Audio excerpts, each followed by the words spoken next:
How do you say your last name? Is it Lubbers, Lubbers? Like, how do you? Well, I'm going to Germany tomorrow, so it'll be Lubbers over there.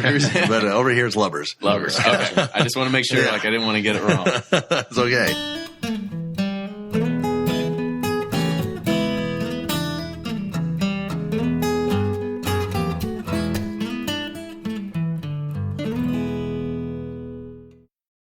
Ed Bly and Rising Tide Spirits are back again with a new release of Old Stubborn Bourbon. And this release of Old Stubborn is a premium hand marriage of 10, 11, and 12-year cask strength, barely filtered pot still bourbon.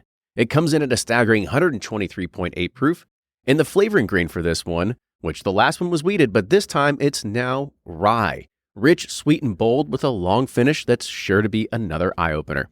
You can order online at Sealbox or thebourbonconcierge.com, and you can even purchase in person at Revival Vintage Spirits, and even now with very few select stores in Kentucky.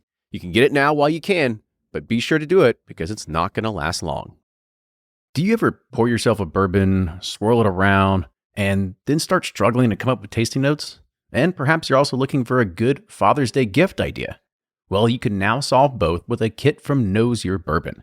And unlike other nosing kits on the market, Knows Your Bourbon kits feature real ingredients for the most authentic aromas.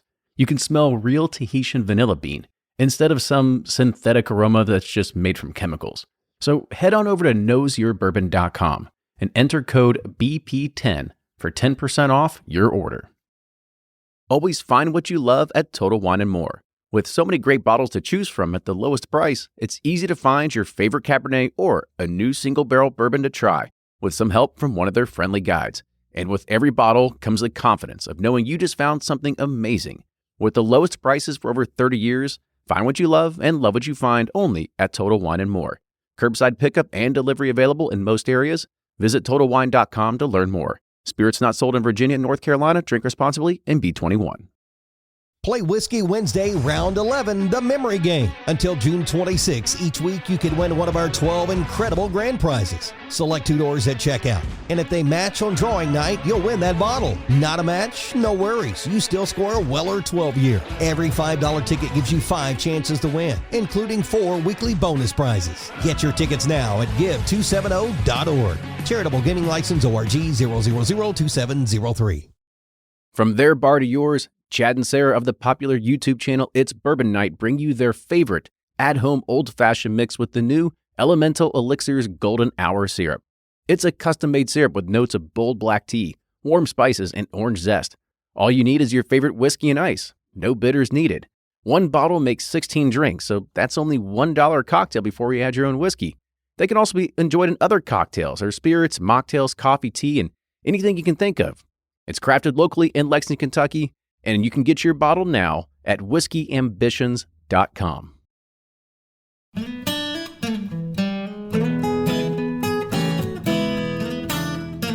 And we're back with another episode of the Bourbon Pursuit Podcast. My name is Kenny, and I've got Ryan here with me also. Ryan, how you doing? Good, man. I'm super excited today. We're here at Heaven Hill's marketing and sales department.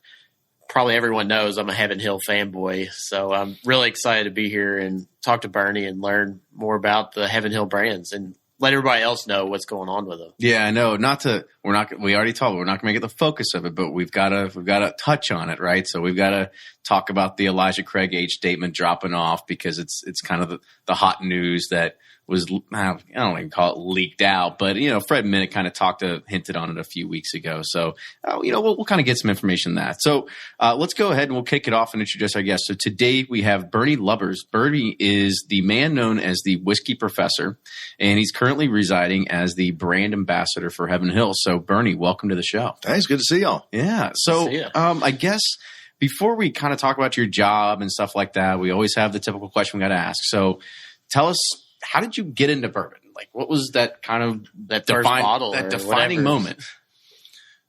Like bourbon in general, like growing up, or in the industry? How did it influence you? Like, growing up in Kentucky is a big influence. And my dad worked at Fall City Brewing Company here in Louisville, Kentucky for 45 years.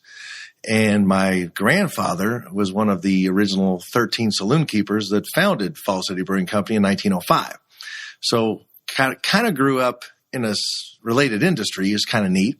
My dad would bring home these cool things that had Fall City on it, you know. I know they were called, today we call them POS. You know, you don't know what that is when you're a kid. But it looked really interesting. And I never intended I was ever going to be in the business. But, and my parents were both bourbon drinkers. My dad, always drank bourbon. He obviously drank beer, they drank beer as well. But, my mom and my dad both drank bourbon and beer. So that's something you notice growing up. We're Catholic, so it's, you know, part of the culture. It's totally cool.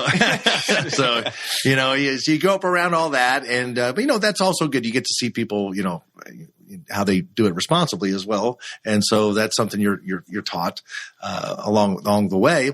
But, and then I started doing stand-up comedy out of, college. After about 3 years, I got out of college and had a real job there for a while.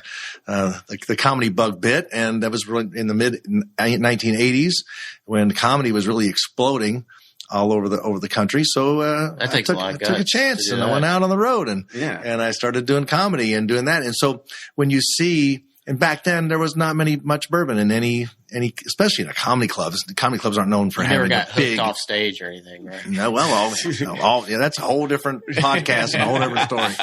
So, but you know, so you notice things, and being from Kentucky, you know, it's nice to have something that you can say. They go, oh, well, you make the bourbon or Kentucky Fried Chicken. You know, there's a few things, the Kentucky Derby.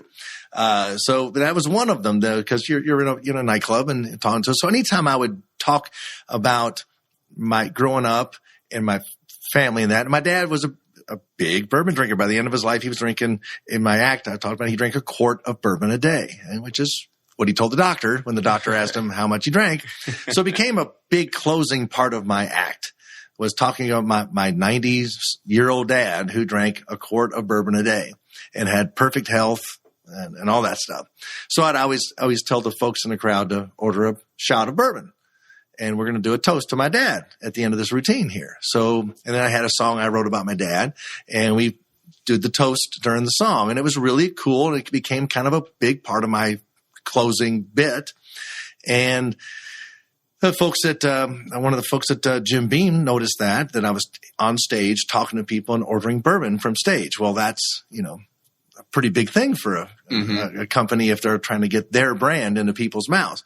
So, you know, started, so they just invited me a lot of tastings, a lot of things. I got to be around them. A job became available. They asked me to interview for that job. I was doing events and promotions. It wasn't it was sort of like an ambassador job, but it was like, you know, just doing events and promotions for the different whiskey brands. And, I started looking at it and presenting bourbon like a comedian would look at it. Like, you know, why are we talking about how we're making this stuff? You know, that's not what I really want to hear about. Right. You know, I just assumed you did that good. You know, why is every bourbon presentation, you know, temperatures of when we drop the different grains and the fermenters and that? I mean, it's cool stuff, but this is for the average consumer. They want to hear the sexy stories. They want to hear the parties, all that stuff. I mean, the personalities, you know, the Booker No's and the Jimmy Russells and that's what they wanted to hear. I found a little niche to grab onto, which was words on labels. So I started teaching that just like a bottle of wine, you can learn a lot about that label if you read the label. So that kind of started putting my name. Like, oh, he knows a little bit of, even though I wasn't an expert, but I found something. Starts off as an expert. I mean, you got to start somewhere. And that became something that no one else was talking about. So I started talking about words on labels, Kentucky straight, bourbon, whiskey, bottle and bond, age statements, things like that, things that meant something by law. And the brand manager for Knob Creek and the Small Batch, she liked that, and I started promoting.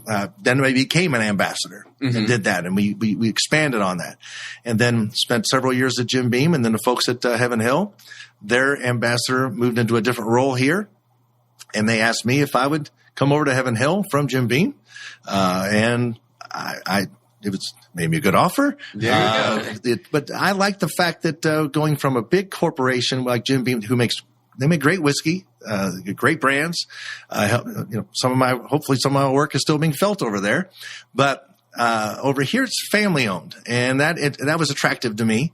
And the fact that the family was not only owned the company, but was involved with the company and ran the company. And we have a lot of brands over here that a larger company wouldn't have. We have a lot of bottle and bond brands, which is my passion and my little niche that I Old Granddad was one of my favorite. It was my first big favorite cool. Like 1985, 86, I still love it. We talked about it on a podcast. We said, what's your favorite like office bourbon that you always have at the office, something that you always have? And I always said, Old Granddad, bottle and bond. I'll keep it right there on my desk at the office. I found that in Parma, Ohio, Drew Carey's backyard, when I was working up in Cleveland, and it was big up there. I didn't know nothing about regions when you're working in comedy, but that was a big area for Old Granddad, and I've loved the bottle and bond since. And then I just always have. But over here we have so many bottle and bonds and so many cool old historic brands. It's like being in a little playground over here. So I really, really, I enjoyed my time at Jim Beam, and they have great stuff. But it's really fun over here, and the brands are just exciting, I think. So you kind of talked about the bottle and bond piece, and you have your signature catchphrase or catchline, or what do you want to call it? So kind of tell the listeners, like, what's all that about? Yeah, I have a book that I've written, and when I'll do book signings, I'll just sign it "Stay Bonded," Bernie Lubbers, and my card always has "Stay Bonded," everything. Hashtag Stay Bonded. And that's thanks. Bottle and bond. If it wasn't for the Bottle and Bond Act of 1897, we'd all be drinking Seagram 7 today. Back then in the late 1800s, they were blending all this stuff together to make whiskey. Whiskey didn't have any laws. There was no consumer protection laws on anything. Mm-hmm.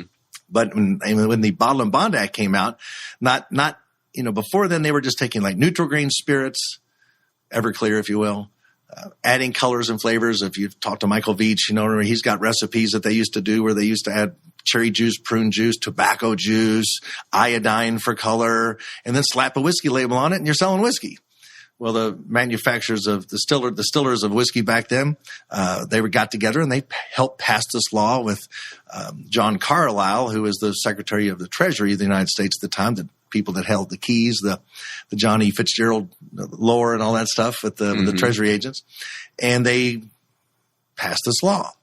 And so not only is it cool because it's the very first consumer protection legislation in the history of the United States, 9 years before we cared about the safe labeling of our food and the Pure Food and Drug Act of 1906, we cared more about the quality of our whiskey. And I think that's another cool historic tidbit that makes me love whiskey. And then bottle and bond. So bottle and bond, it's very restricted. So bourbon is very restricted. Scotch is restricted. You have to make Scotch in Scotland. That's pretty restricted. It comes from one place. It's distilled up to pretty high proofs. You can distill Scotch up fairly high proof. You can add colors, caramel coloring to Scotch. So even though it's more restricted than regular whiskey that you can basically make Everclear and add caramel colors on that too, Scotch is more regulated. Same with Irish, same with Canadian. But with American bourbon whiskey, you have to distill at lower proofs. You have to age it in a certain container. With Scotch and Irish, you can age it in oak. But here it has to be brand new charred oak. So I'd argue that American whiskey is the most restricted whiskeys in the world. Mm-hmm. On top of that, we might be a little biased, but And then on top of that, if you want to be bottle and bond, you have to be aged for a minimum of 4 years in the correct types of containers. You have to be bottled at exactly 100 proof. It has to be from one distillery, from one distilling season, you must list the DSP, the distilled spirits producer number, premises number on the label. There's a lot of regulation. So it is the most restricted of the most restricted whiskeys in the world. So I hearken them to Boy Scouts earning badges. Right. Okay? You earn badges. There's Kentucky straight bourbon whiskey. Those are badges. Distilled by. Distilled by means that distillery made it. So whatever follows those two words, distilled by. So it doesn't say produced by. That doesn't mean that they made it. Distilled in Kentucky doesn't mean that they made it. But distilled by means they made it. That's a badge. Kentucky. We'll go from that. Whiskey. Yeah. Whiskey's a general badge. We're not vodka. We're whiskey. So we earn that badge. Straight is at least 2 years old. Okay. We earn that badge. Nothing but water added to it. Kentucky straight bourbon. Bourbon's not just rye whiskey or corn whiskey or blended whiskey. It's bourbon whiskey. It has certain restrictions in Kentucky. Don't have to tell you all. Mm-hmm. That's one of the most important things too, because we have, we have the expertise. We have the Beams here. Our master distillers, part of the Beam family. So not everybody has Fred Noe and Jimmy Russell and Parker Beam and Craig Beam and all these people at their disposal. Not everybody else. So if you lived in another state, you can't just call your neighbor and say, "Hey, I'm having a problem with my doubler," and then, "Oh, why don't you just try that?" They do help each other out. You think that professional golfers are a small group of 150 to 200 people in the world. Mm-hmm. It's even master smaller. Distillers, 20 or 30, and it's in a real handful that have been around. So even a bigger deal. So we have that expertise. We also have the seasons so that the whiskey can go in and out of the barrels. So not everybody has extreme cold and extreme hot. I would joke with people, do you want Kentucky straight bourbon whiskey or Florida straight bourbon whiskey? Yeah. So we all know the answer to that, but it's all hot. They're aging bourbon in Florida is going to be much, much different. It's going to take decades for them to figure out what's the optimal type of place to age it, elevation, all that good stuff. How much time? Well, it was 28 degrees the other day. It's going to be 60 here on Saturday. Right. That's quite dramatic. I don't know if I want North Dakota straight bourbon whiskey because that's all cold. We don't get a lot of heat, and the heat's a big deal. It's really what forces that whiskey in there. So, and I've heard y'all talking about this before, but they don't have the Busiks. That's right. Mm-hmm. In any other place in the world. So they're just going to put it in a warehouse. A real warehouse, like in a warehouse on a pallet. Well, you need somebody who knows how to build those rick systems. And unless you live here in Kentucky and know the Busiks, you're not going to get that. Mm-hmm. So it's going to age different. So Kentucky means more than any other word on that label is more now, I think means more now than it ever did. I agree with that too. So there you have badges. But if you put bottle and bond on top of it, it's got to be minimum of 4 years old, exactly 100 proof from one distillery, from one distilling season. You have to list the distillery on the package. Wow. So I call that the Eagle Scout. Yeah. That's the Eagle Scout of whiskey and spirits. So why wouldn't you buy every one? Yeah, I totally agree. And start your collection there. So that's why I like bottle and bonds. That's a very, very well in-depth way to really put it, I think. It's because, it's great. How many people we had on the show that said that bottled and bond is A, the best bang for your buck, and B, some of the best ones that are out there because you're not worried about lower proof. It's not too high proof, but it's really good. It's got that good balance to it as well. And that's what the mixologists here in town, which if you go down to Meta or if you go to Silver Dollar or to El Camino or 8 Up, you have these different programs that are built of making good cocktails. And they like the 100 proof because like if you're making a Manhattan, you're going to add a part of sweet vermouth, a couple dashes. You're going to put it on ice, stir it. That ice is actually a component of that drink because it's going to melt and turn into water. So if you start with 80 or 86 proof, that base spirit can sometimes disappear in that cocktail. But if you start with 100 proof, it stands up and you go, oh, this is a bourbon cocktail, or this is a rye cocktail, or this is, the base spirit's still there. So that's why the cocktail world also likes 100 proof, and they also like the history of it too. Mm-hmm. So before we start digging into, I guess maybe some of the brands and your actual job, you do a lot of research, just bourbon in general, right? I mean, you've got a lot of articles on your website. By the way, you want to plug your website real quick? Sure, it's whiskeyprof.com. There you go, like whiskey professor, but whiskeyprof.com.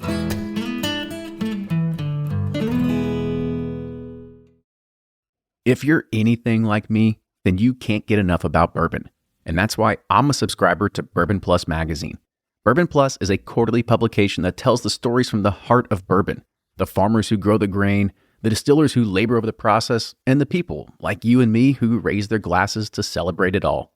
Subscribe to Bourbon Plus magazine today at bourbonplus.com, that's PLUS.com, and use code PURSUIT at checkout for $5 off your subscription. Shopify's already taken the cash register online, helping millions sell billions around the world. But did you know that Shopify can do the same thing at your retail store? Give your point-of-sale system a serious upgrade with Shopify. Shopify's point-of-sale is your command center for your retail store. From accepting payments to managing inventory, Shopify has everything you need to sell in person. And with Shopify, you get a powerhouse selling partner that effortlessly unites your in-person and online sales into one source of truth. Track every sale across your business in one place and know exactly what's in stock. Connect with customers in line and online. Shopify helps you drive store traffic with plug-and-play tools built for marketing campaigns, from TikTok to Instagram and beyond. And get hardware that fits your business. Take payments by smartphone, transform your tablet into a point-of-sale system, or use Shopify's point-of-sale Go mobile device for a battle-tested solution. Plus, Shopify's award-winning 24/7 help is there to support your success every step of the way. Do retail right with Shopify. Sign up for a $1 per month trial period at shopify.com/bourbon, all lowercase, and go to shopify.com/bourbon to take your retail business to the next level today. Shopify.com/bourbon.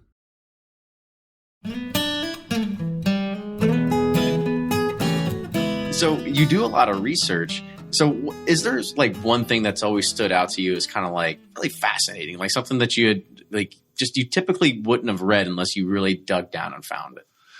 I found Frederick Stitzel's a diagram of a rick system, of the tiering rick system, which I thought was just fascinating in 1879. Saw his, and that's what another thing that separates everything that we do here in Kentucky a little bit different than, because they're all, I think that 95%, I think that's the number everybody goes with of bourbon is made in Kentucky. I don't see that number falling, even with all these hundreds of different smaller distilleries. It's probably going to go up because Diageo is building their big plant. So, and there's another one going up in Bardstown. So my number might even go up because production, is high at those places. But I just think it's fascinating that, aging accounts for 50% minimum, about 50, for the rule of thumb. There's no strict number. Greg Davis taught me this, the distiller's rule of thumb. Greg Davis over at Maker's Mark. And that's the thing about being an ambassador or in this industry.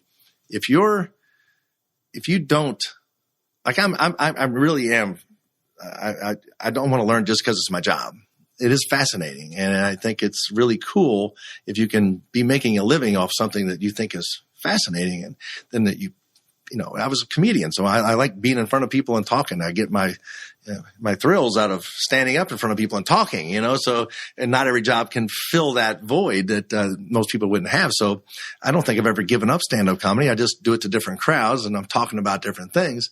And I try to use humor to throw in because it's kind of dry and technical when you talk about making a bourbon. It's always funny. I talk to my mom. She's like, yeah, once you've seen every distillery tour, or once you've seen one, you've kind of seen them all, right? It's all the same process. It's the same process. It really is. But it is fascinating how they all make it their own. If we all made the same thing, it'd be pretty boring. So it's a good thing that, Four Roses only has single-story warehouses. It's cool that Maker's Mark only makes one recipe, and they do a little variations, but it still is that one recipe, and we make 5 recipes over here. So it's great that everybody has differences.